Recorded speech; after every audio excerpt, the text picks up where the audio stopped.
According to the Centers for Disease Control and Prevention and the National Institute for Drug Abuse, the two institutions found that eventually 3 out of 4 people who suffer from addiction eventually recover. Meanwhile, Vice magazine reports that 33% of elite athletes are addicted to a drug that they took to either overcome their emotional or physical pain they needed to in order to get back to performing at an elite level. After a 15-year MLB career that saw him achieve the greatest heights in the profession, Brandon Puffer fell into the great depths of despair,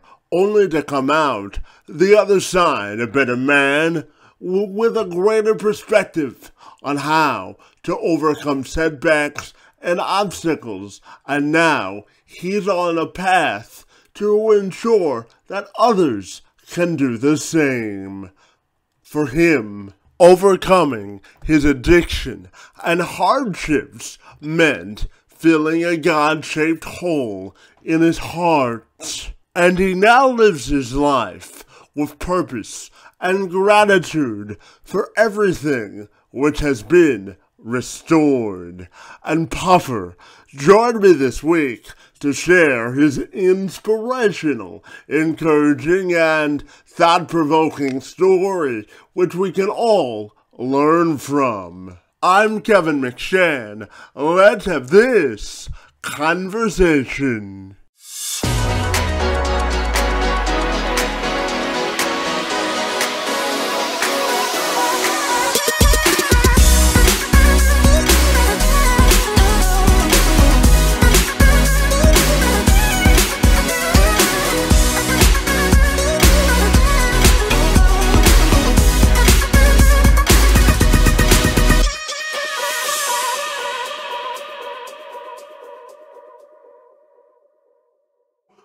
If you're ready, I'll take a moment to welcome you to the program, my friend, and I'm super excited to be with you this afternoon to talk about your journey in baseball and your personal journey as well. Great to be with you this afternoon, and thank you for a few minutes, my friend. Yes, sir, Kevin. Thank you for having me. I'm honored to be here.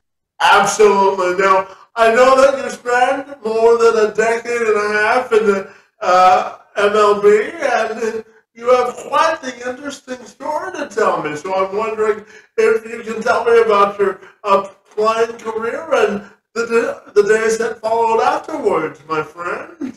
Oh, yes, absolutely, Kevin. I'd be happy to. I just, like a lot of probably listeners here, when I was a young man, I had that dream of becoming a Major League Baseball player, a professional athlete, and fortunately for me, God had blessed me with some talent, and through some hard work and things of that nature in high school, I got drafted to play professional baseball. And so I went off on that journey. And all along, Kevin, I back up a little bit, I always kind of also had a fight on my hands with some of the demons off the field of addiction and things of that nature. So always kind of juggling the road of hard work, doing what I needed to do to become a professional ball player, and then also taking care of myself off the field, which I wasn't always all that successful at. So that would kind of catch up with me at different times throughout my career and my life. But man, the baseball stuff was awesome. Just all these great minor league towns, got some major league time with some teams, and enjoyed every minute of it.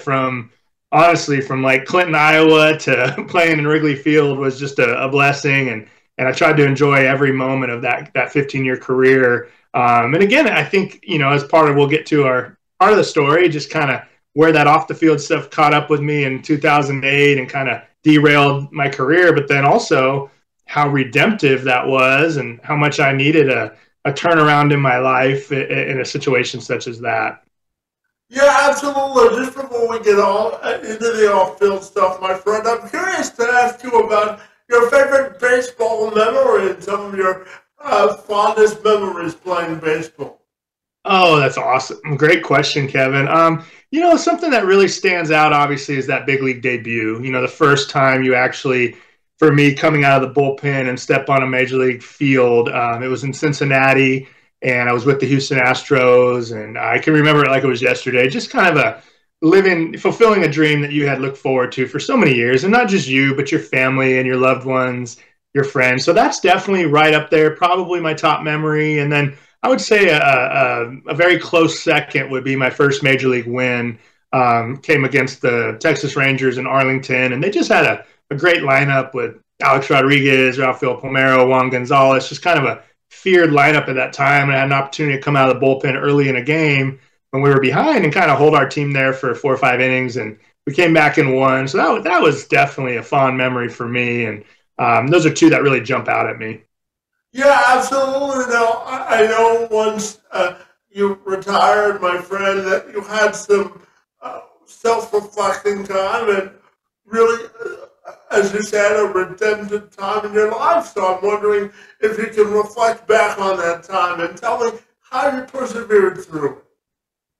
Yes, absolutely, Kevin. For me, that time of reflection, unfortunately, came in a form of a 5-year prison sentence.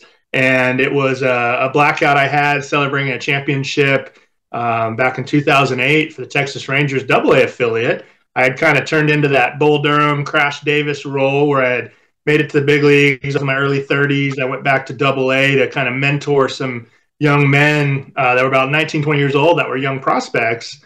And I compromised on my beliefs, knowing all too well that alcohol was not something I was in control of. I had learned that through not only myself, but my dad and other family members, that it just wasn't a good decision for me. And I made a poor choice to go out one night and go against what I knew was kind of my better judgment, and resulted in a 5-year prison sentence. I went and did 3.5 years on that for the, being in trouble and what I did during that time. And so I did, like you said, Kevin, I had nothing but time to kind of sit in a cell or read or self-reflect or better myself. And unfortunately, the system's not really set up to reform you, but I did make that choice to go, okay, this is kind of where I got myself with my choices. I surrendered my life, to Christ at that time and said, whatever you have for me, I'm going to walk it out here. So if that's prison ministry from behind these walls, that's the way I kind of looked at it. And I was very fortunate to be able to, for perseverance purposes, it was just routine. It was every day having a routine, not looking at, how am I going to get through this, but going, let's get your feet on the floor, prayer, meditation, reading. At certain times I had classes I could go to, and just really being intentional about what I needed to do to better myself, rather than getting caught up in some of the politics that go on in prison or the negativity that's certainly prevalent. So I just made that choice every day. Yeah, absolutely. And I'm curious how it also helped you evolve as both a leader, a man personally, and just how it helped you evolve to be a better person that time in your life. Great question, Kevin. I think really it came down to humility is something I needed. I think something everybody needs. And I just think when it came to the pursuit of my career and my dream, it can be a very, kind of a very, I guess, what's the word I'm looking for, selfish pursuit at times. And you're not really taking the time, or I should speak for myself, I wasn't taking the time to look how I can serve other people very often. I was always caught up in my own pursuit of my career. And when I had that time in prison to kind of see people in a different way and kind of soften my heart towards people, not knowing that there were so many great men sitting in there, some who will never get out just because they made poor choices, and they're not necessarily bad people. They've just made bad decisions. And so that really opened up my mind and my heart to really the one sentence that really stands out to me from Rick Warren's Purpose-Driven Life is, it's really not about me. This whole thing's just not about me. And I really thought it was prior to that. And of course, we still fight that urge of pride and all that every day. But at the end of the day, once I realized that and started looking for other ways to serve, it really helped me to have a heart for, people that were struggling. And then in my current role as a leader with young men through baseball, just kind of looking at not only, okay, how do I help them become better athletes, but who are they outside of baseball? I had to figure out for myself, who am I without the identity of you being Brandon Puffer, the baseball player? And that helps me to speak into other kids' lives of, okay, I hope you make it and get to play 15 years like I did. That's awesome. But someday it's going to come to an end and you're going to be a husband and a father. And how can we better prepare you for that? Because obviously, when I left at 18 years old, across the country to become a professional baseball player, I wasn't ready. Everything I prepared for was on the field, and I needed more help off the field. Yeah, and to that point, Brandon, I'm curious to get your thoughts on how you sort of view the term both resiliency and perseverance. When you think of those two terms, what comes to mind for you personally? Honestly, for me personally, Kevin, it just comes down to refusing to quit, period.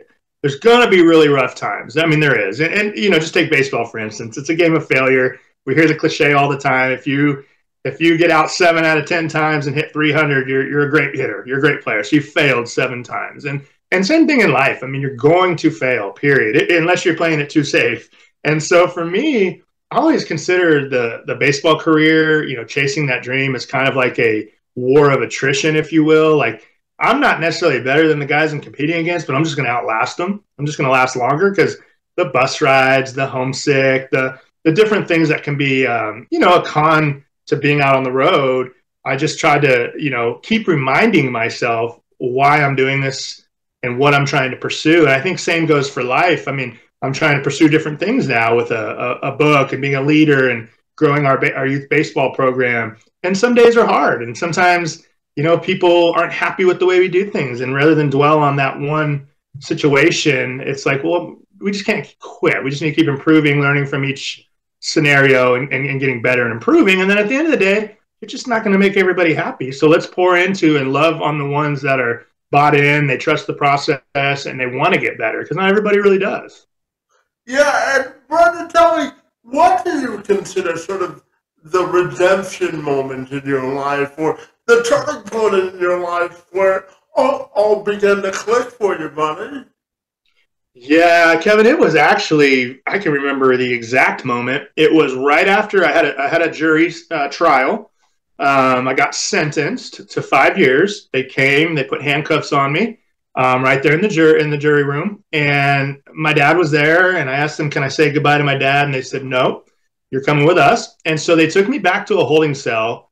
They stripped me of all my clothes and belongings. They put me in my prison issued uniform, and they stuck me in a cell. And they shut that gate or those bars, and I heard the clank. And I literally at that point, Kevin, just lifted up, surrendered my whole life to whatever God had for me next. And I had done that before, but I had done it in terms of like, hey, I don't want to go to prison. Get me out of this, kind of begging for a release from my consequences. And this one was different. This was, whatever it is, wherever you have me, I'm going to walk it out and live for you. And so every day, walking out that sentence was that way. And I just really realized through that time that my peace, my joy didn't come from my circumstances or baseball or World Series ring. It came from that constant conversation and trying to figure out my purpose each day for why God would wake me up or give me breath in my lungs. And at that point, moving forward, he did end up redeeming everything to me. My family, my children, baseball back to my life. I could have never guessed where I'd be on the other side of that prison sentence without, his redemption. But for me, Kevin, to answer your question, it started right that day when I got that sentence. And I said, okay, you're not getting out of this. There's no way around it. You're going to go through it, and you're not going to go through it alone. Well, yeah, just before we move on, Brennan, I'm going to tell you that part of my life is also overcoming obstacles, buddy. I don't know how much research you did on me, but I was born with what's called spastic quadriplegia cerebral palsy, buddy. It simply means that I don't have enough oxygen in my legs to walk normally, and I tell myself every day, buddy, that I can either work for my circumstances or I can make my circumstances work for me, right? So it's all a matter of perspective in life, isn't it? Yes, it is, Kevin. Thank you for sharing that. And that just so encouraging to me, and I'm sure everyone that you come in contact with, to your point, just kind of going with the cards you've been dealt and making the most of it and serving and sharing your story is just so powerful, probably not only for those that are in the same situation, but for those of us who tend to take things for granted. So thank you for sharing that. It's awesome. Yeah, absolutely. And Brendan, I'm curious to get your opinion on setting expectations in life because, I always say that the only level of expectations you have to meet in life are your own because if you don't set your own standard of excellence, there's nothing to aspire to in life. So tell me how you look at setting your own life expectations. Yeah, it's so important. And I think the important thing to realize, for me, and it's always a constant reminder, is that other people just aren't going to live up to your expectations most of the time. And really, we can't expect them to. And I get offended when that happens and I have an expectation and it's not met. And I think, what is the deal here? And then when you really think about it, it's like, well, this is my expectation. I shouldn't be able to project that to them. And I say that as if I have that down. I don't. It's a constant reminder. But for me, Kevin, it's just not comparing myself to others, but trying to make sure I'm the best version of me every single day and not wasting a single day that I'm given. And so that is my expectation really of myself. Okay, God, you woke me up. You gave me breath today. I need to do the best I can. And sometimes Kevin, that's as simple as putting one foot in front of the other, going about my day, my tasks, smiling at people, trying to throw an encouraging word here and there. Some days it's bigger than that. Some days it's coming on and sharing with guys like you and encouraging people on a bigger platform. But whatever it is, I just feel like every day after my prison sentence has kind of been, I'm on house money. I had never realized I'd be back in this situation. And so the fact that I am, again, it's just living every day to my full potential. And I can't really compare that to other people. And if they aren't really meeting my expectations, then again, that's not really for them to do. So I try to just keep in my lane and live up to my own expectations and set them at a very, very high standard. Some days I do, and I think if I'm being honest, some days I certainly don't. But try not to beat myself up on the days where I don't. Yeah, but I know one of your proudest moments, my friend, is helping to mentor young people and that may be in the same circumstances that you found yourself in. And I know that youth baseball is also important to you. So I'm fascinated to learn about all the great work that you're doing now, buddy. I'm wondering if you could share that with me today. Oh, yes, I'd be happy to, Kevin. It is. It's very, very important to me. It's definitely my passion.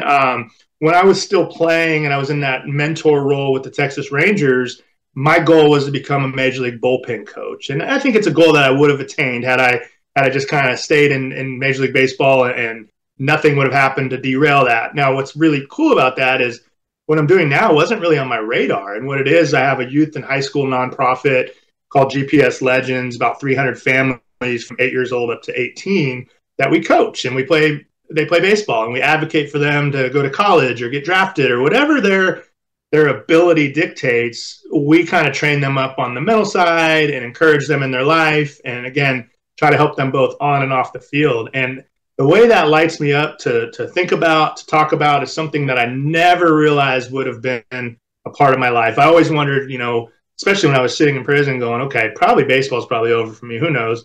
But you know what? What's ever going to bring to me that passion that I took every day towards competing and trying to be the best version of myself on the mound? And what it is being able to pass that on to all these young men and whether it's a one-on-one lesson or coaching them through a weekend or a summer and, going to war with them and trying to help them become the best versions of themselves and not back down and handle adversity and failure well, really is what I think was my calling all along. I just didn't realize it. So again, kind of thankful for the path that I've gone down and now having this program that's only existing because of God's grace and some awesome men that are great coaches that really pour into these young men. It's way bigger than me for sure, but it is a huge blessing and it's definitely my passion and what I'm focused on most of the time. Yeah, absolutely. And Brendan, tell me, how do you define the word emotional and mental courage? What comes to mind when you think of emotional and mental courage, my friend? I'm curious to know. Yeah, for me, my first gut reaction to those terms are being courageous enough to admit when you're not perfect, when you're struggling, admit what your struggles are, share with others, because I think the more that folks come to the forefront with their struggles, for me, I'm pretty in tune with the mental health issues because I know I've had some struggles in that arena myself.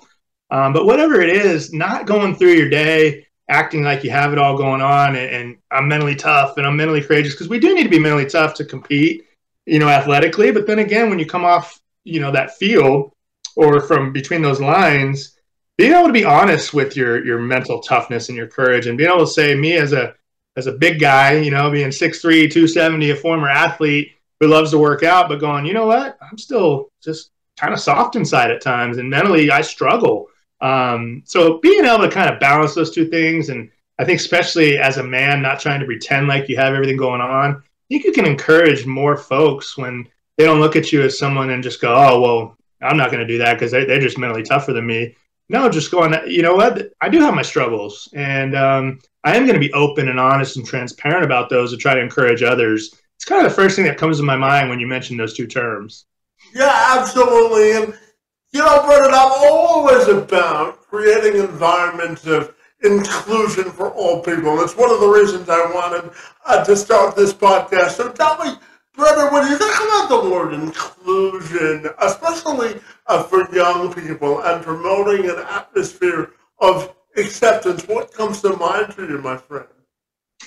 Yeah, I think it just comes down to knowing that not everyone's going to think exactly like we are, and that's okay, or act exactly like we are, and that's okay.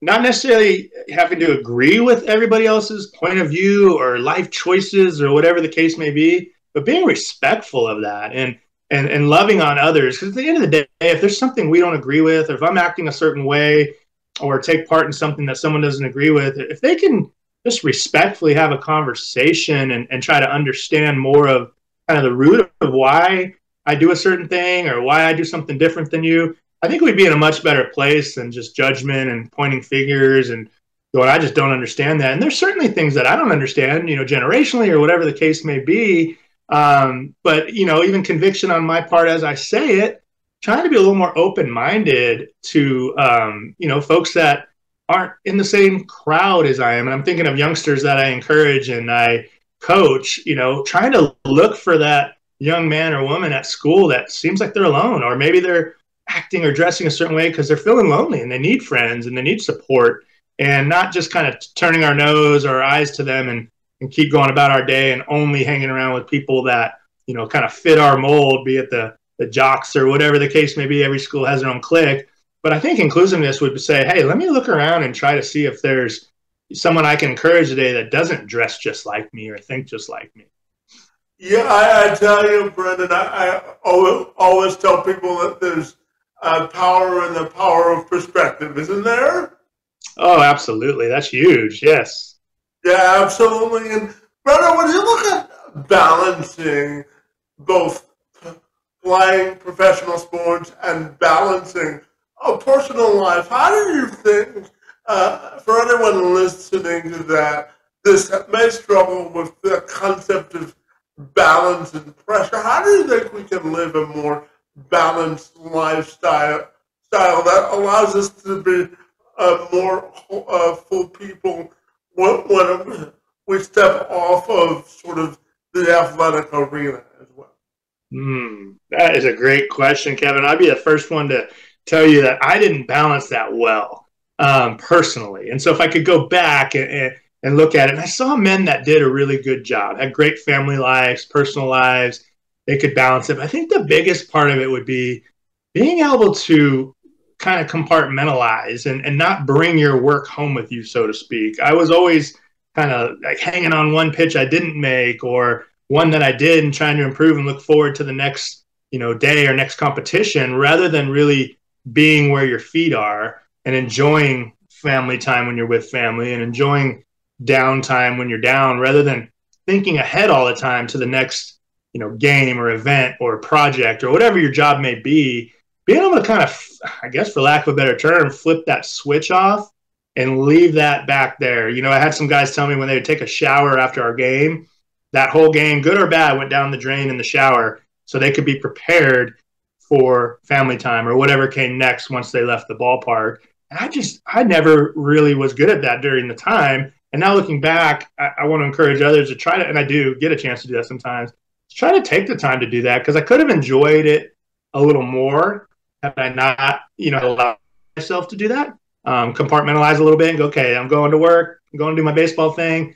Now I'm out of there and I'm not thinking about it. I'm just enjoying where I am. And again, I use that term, just be where your feet are. Enjoy what you're doing right this moment rather than always looking ahead to the next thing.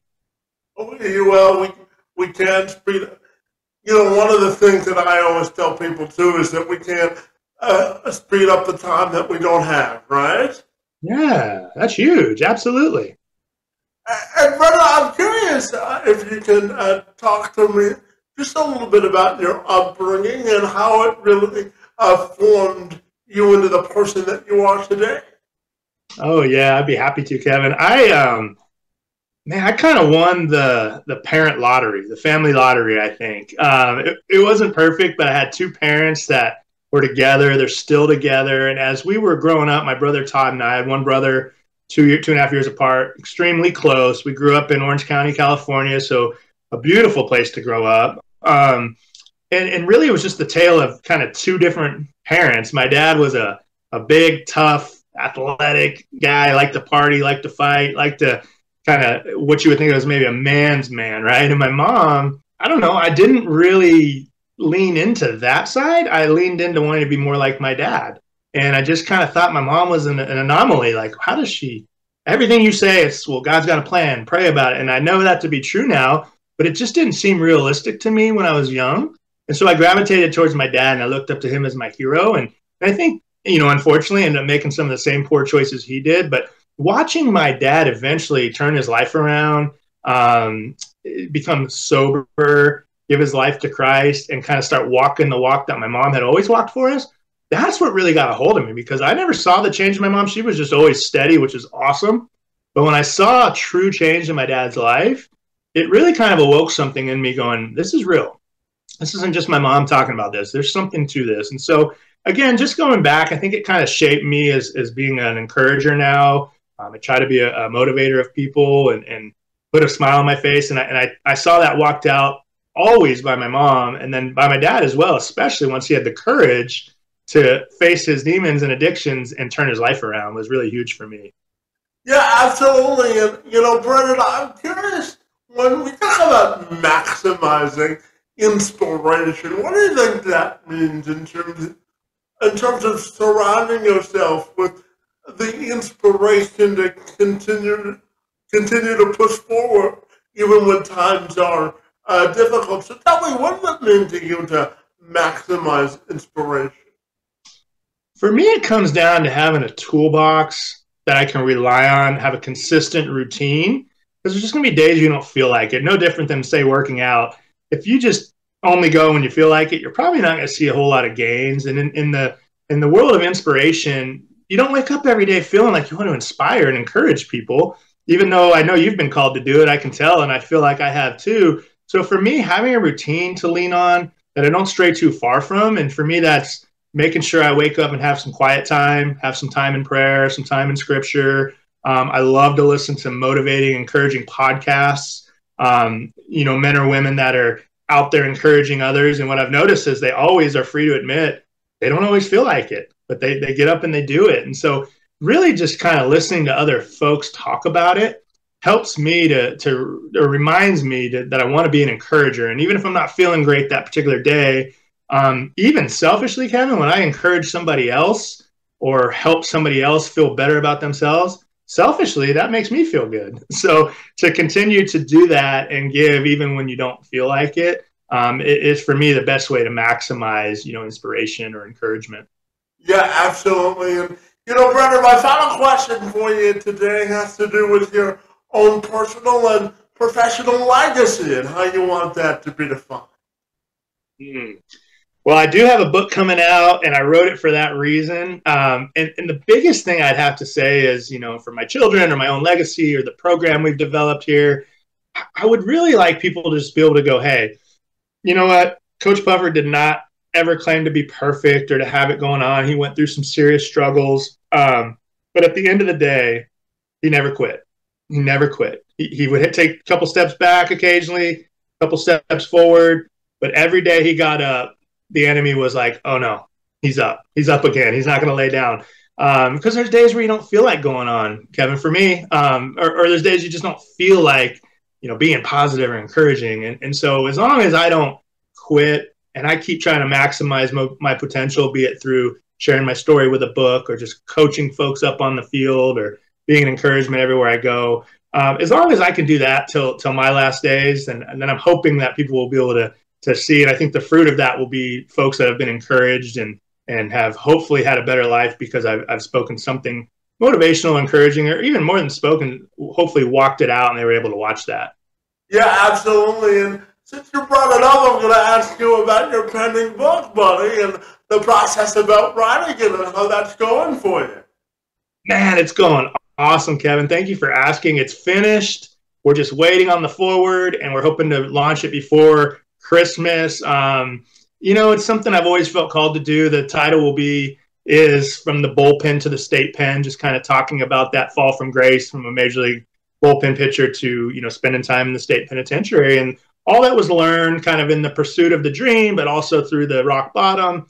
And then again, fortunately, there's some chapters we're able to write now about the redemption of the story. So yeah, I'm excited about it. I'm excited to share that and hopefully a legacy for my kids, and been pretty honest and transparent about my struggles in there. So my hope is that at least one person would be helped or encouraged by reading my story. Yeah, absolutely. And just very quickly, Brendan, I'm curious, when you watch baseball today and some of the changes they've made in baseball, what do you think about how they've sort of tried to make the game more appealing to more people? Certainly trying to speed the game up. So what do you think about some of the changes that they've made to baseball since you retired, my friend? Yeah, that's a good question, Kevin. I'm a huge fan, always have been. I love watching baseball. I consider myself kind of old school, so I can get in trouble sometimes with having a closed mind to change and don't mess with our game type of mentality, which isn't really healthy, and I realize that. The one thing I've noticed, Kevin, is all the attempts at speeding up the game. I could see where it needs it. You get 3.5, 4 hour games. Not everybody's engaged for that long. I haven't seen any of them have been very effective, personally. When I still watch baseball, it's about the same length. So I think it's such a beautiful game. I think it's okay to try different things and try to change them. And I don't have a specific rule change in mind. Like, for instance, I was sharing with a friend the other day, I think everybody resisted replay when it first came out. And I think it's so important because we see how many times it affects a game. I had a buddy that threw a perfect game several years ago, and before replaying, the umpire called the last batter safe to ruin a perfect game or history, and he was out clearly by a few feet. And even the umpire felt awful about that. They're humans; they do the best they can in real time. But I'm kind of skating the question a little bit because I don't love the direction of the game necessarily. But when it comes down to the nuts and bolts of it and just watching them compete and the chess match that goes on, in the game, I do love it. I resist a little bit with all the celebration and the bat flips and the showing up the other team. I just kind of go a little old school on that stuff. But then I also realize that some of the kids enjoy it. And I actually get a chance to coach these youngsters, so I watch how what they watch in today's game carries over to the way they walk it out on the field. And I'm able to kind of temper some of that, and then also try to in my own self open up and go, okay, you guys are just enjoying the game. Let's have fun with it. But I'll always watch it. I love it. I enjoy the heck out of it. I miss it already. I can't wait for it to start back again. Yeah, listening to you talk, buddy, I have to tell you, I originally went to school to become a sports reporter. So some of the things that I'm still trying to get used to from a baseball perspective is the extra inning change, right? And putting the last guy on base at second base. I'm not sure that I'm in love with the extra inning rules, but and eliminating the shift. So just before we get out of here, buddy, I'm curious to get your thoughts on those two rule changes specifically. Yeah, so I'm not a fan of the extra inning rule at all. They do it in our games where I coach at our levels because time is of the essence. They've got several games going on. They can't afford to have an extra inning game. I love an extra inning game where you have to just get a guy on, get a guy over, and score runs somehow. Just putting a guy out there makes no sense to me. I'm not a fan of that particular rule. I'm just not. And in terms of the shift, for me, it's always been, you know what? If you don't like the shift, adjust to it. And we saw it in the postseason. You know, guys, even guys like Bryce Harper started attempting a bunt for a hit just to get on base to sacrifice for his team. And I'm not saying we want Bryce Harper bunting for hits all the time because, you know, power is a big part of his game. But if more guys were willing to adjust to the shift and adjust their approach, that would take care of itself, in my opinion. So when they put the shift in, I was like, hey, that's weird. I don't understand it, but oh, well, just adjust to it. Now that they're banning it, I thought, well, why did they really need to step in and ban that when guys should really be able to stand wherever they want in between those white lines? And then the hitter, in my opinion, should have to adjust to that approach. And you can use it to your advantage. And so I didn't care either way when they put it in. And I was surprised they had to step in to ban it because I just felt like, again, tactically, the approach of the offense would take care of it. But apparently it didn't. So they're going to go ahead and take it out. Well, yeah. Isn't that the truth? Well, I want to thank you for. Oh, first of all, tell me if people want to get connected with you, my friend. What's the best way they can do that? Sure, Kevin. That's easy. It's brandonpuffer.com, and just go to my website, and all the social media is there. Obviously, info on the book and all that good stuff will be there. So, brandonpuffer.com. Fantastic. Well, Brandon, I really want to thank you for trusting me to share your story of both redemption, inspiration, and encouragement, my friend. I want to thank you for all the good work that you do in youth baseball and for joining me this afternoon. It's most appreciated. Oh, Kevin, what a pleasure, man. It's been an honor, and I've been encouraged by you today. So thank you so much for having me. I really do appreciate you.